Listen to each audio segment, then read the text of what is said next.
How are you? Onjiri. Yes. Wapi Exodus? Exodus. Exodus mi si yuko na yeye. Na si Exodus amesema amelala kwako. Uongo. Mimi Exodus tuliachana naye jana saa 4 usiku na alikuwa na mademu wengine hapo wawili. Mpaka akaniambia twende tuchukue ya B&B. Nikamwambia mimi siendi huko. Hajarudi. Haki Exodus na usirati.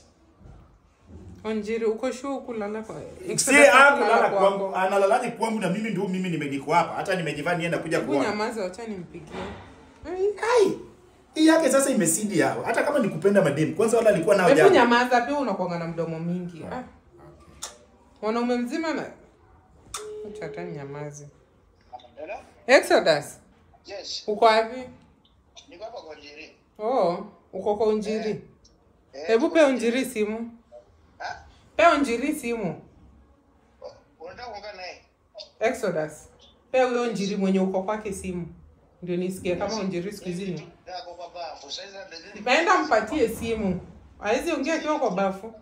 Sasa mtu akipata na Njiri kwa bafu italeta nafikiria aje. Fanya hivi. Pe Njiri simu ama uniambie mahali huko nikukujie saa hii. Ninakwambia niko hapa kwa Njiri. Acha nimsalimie kwa Exodus. Njiri ndio. Exodus. Baba. Niko kwako.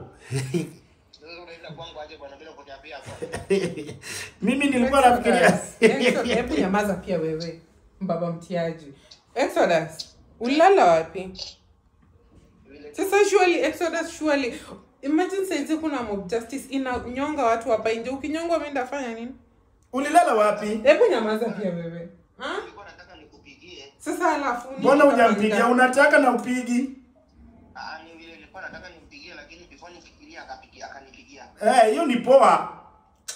Exodus, hebu rudi nyumbani tafadhali. Aolgi case, aolgi go.